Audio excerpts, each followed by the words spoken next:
벽지를 뜯어낸 그 순간 남편이 제 입을 황급히 막았어요. 비명 대신 마른 기침이 터져나왔죠. 남편의 눈동자는 마치 지진이라도 난 듯 심하게 흔들리고 있었어요. 불과 얼마 전까지만 해도 저희는 마냥 행복했어요. 시골로 이사가신 시부모님의 낡은 주택으로 이사했거든요. 마당이 딸린 2층 집, 꿈에 그리던 보금자리였죠. 특히 무뚝뚝하시던 아버님이 저희의 이사를 가장 반기셨어요. 평생 정직과 책임감을 강조하시던 분이라 그분의 인정을 받은 것 같아 기분이 참 좋았어요. 저희는 아버님이 쓰시던 서재를 침실로 바꾸는 작업부터 시작했어요. 낡은 책장을 드러내고 이제 우리만의 공간으로 예쁘게 꾸밀 생각에 마음이 한껏 부풀었죠. 그런데 책장이 있던 자리에 유독 색이 다른 벽지가 눈에 띄었어요. 어라, 여기만 덧발랐나 봐의 벽지가 오네. 저는 별 생각 없이 그 벽지 끝을 잡아당겼어요. 쩍 소리와 함께 낡은 종이가 뜯겨나가자 남편이 달려온 거예요. 벽지 뒤에는 어른 주먹 2개가 들어갈 만한 네모난 공간이 시커멓게 파여 있었어요. 남편은 사색이 된 얼굴로 그 구멍 안으로 손을 뻗었어요. 그리고는 먼지를 뽀얗게 뒤집어 쓴 낡은 양철 상자 하나를 조심스럽게 꺼내 들었어요. 심장이 내려앉는 기분이었죠. 달칵. 녹슨 경첩이 힘겹게 열리고 상자 안의 물건들이 모습을 드러냈어요. 그 순간 방 안의 모든 소리가 사라지고 시간마저 멈춘 것만 같았어요. 상자 안에는 작고 낡은 빨간색 아이 구두 한 짝, 그리고 낯선 여자와 아이가 웃고 있는 빛바랜 흑백 사진 한 장이 들어 있었어요. 너무나도 이질적인 물건들이었죠. 그리고 마지막으로 누렇게 변색된 신문 조각 하나, 남편은 떨리는 손으로 그 작은 신문 조각을 집어들어 천천히 펼쳤어요. 제발 아무것도 아니기를 바랐어요. 진성시 외곽도로 뺑소니 사건, 5세 여아 사망, 헤드라인을 읽는 순간 숨이 턱 막혔어요. 날짜는 정확히 30년 전 봄, 모든 조각이 끔찍한 그림으로 맞춰지고 있었어요. 아니야, 아닐 거야.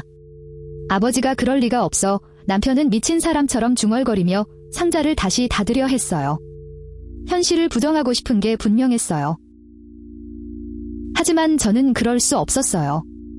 남편이 닫으려는 상자 바닥에서 접힌 종이 한 장을 발견했거든요.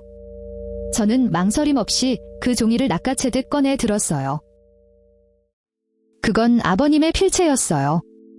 한순간이었다. 정말 모든 게 한순간이었다. 미안하다. 온몸에 피가 차갑게 식는 것 같았어요. 모든 게 사실이었던 거예요. 늘 반듯하고 강직하시던 시아버지의 모습 뒤에 이런 끔찍한 비밀이 있었다니. 존경심은 순식간에 배신감과 분노로 바뀌었어요. 머릿속이 하얗게 변하는 것 같았죠. 남편은 제발 아무에게도 말하지 말라며 저를 붙잡고 애원했어요. 이미 다 지난 일이잖아. 우리가 이걸 들춘다고 뭐가 달라져. 남편의 말이 비수처럼 박혔어요. 그날 이후 꿈에 그리던 새 집은 숨막히는 감옥이 되어버렸어요. 저희는 서로를 마주보지 못했고 집안은 무거운 침묵만이 가득했어요. 모든 게 엉망이 됐어요. 밤마다 사진 속 여자아이의 웃는 얼굴이 떠올라 잠을 이룰 수 없었어요. 이 끔찍한 진실을 외면하려는 남편에게 환멸을 느꼈고 제 마음은 지옥 같았어요. 며칠을 뜬 눈으로 고민한 끝에 저는 결심을 굳혔어요. 이대로 덮고 넘어갈 수는 없었어요. 제가 먼저 남편에게 다가가 차갑게 말을 꺼냈어요. 만약 당신이 끝까지 외면한다면 난 당신과 이 집을 떠나겠어. 제 단호한 말에 남편은 한참을 망설이다 결국 고개를 끄덕였어요. 그게 최소한의 책임이었으니까요. 주말 저희는 그 양철 상자를 챙겨 시부모님이 계신 시골집으로 향했어요. 차 안의 침묵은 납덩이처럼 무거웠고 창밖 풍경은 눈에 들어오지도 않았어요. 마당에서 꽃을 가꾸던 시어머니가 저희를 보고 반갑게 달려오셨어요. 하지만 저희의 굳은 표정을 보시곤 이내 얼굴에서 웃음기가 사라지셨어요.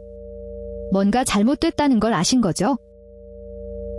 거실에 마주 앉은 시아버지의 얼굴은 유난히 더 야위어 보였어요. 남편이 침묵 끝에 떨리는 손으로 양철 상자를 찻상 위에 조용히 올려놓았어요. 상자를 본 시아버지의 얼굴에서 핏기가 순식간에 사라졌어요. 어깨는 알아볼 수 있을 정도로 미세하게 떨리고 있었죠.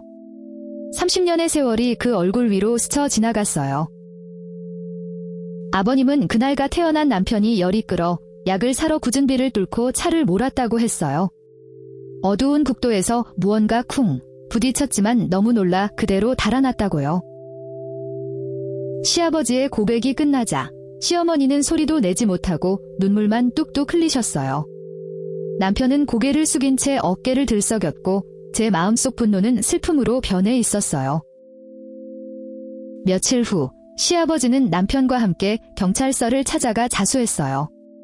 공소시효는 지났지만 늦게나마 자신의 죄를 고백하고 용서를 구하고 싶다고 하셨어요. 수소문 끝에 당시 사고로 기억을 잃은 피해자 어머니를 요양병원에서 찾을 수 있었어요. 그녀는 여전히 그날의 기억을 잃은 채 창밖만 바라보고 계셨어요. 저희 가족은 그분 앞에 무릎을 꿇고 사죄했어요. 용서받을 수 없는 일이라는 걸 알지만 남은 평생을 바쳐 속죄하며 살기로 다짐하고 또 다짐했어요. 저희는 그 집을 팔고 작은 집으로 다시 이사했어요. 고통스럽더라도 진실을 마주해야만 앞으로 나아갈 수 있다는 걸 깨달았으니까요.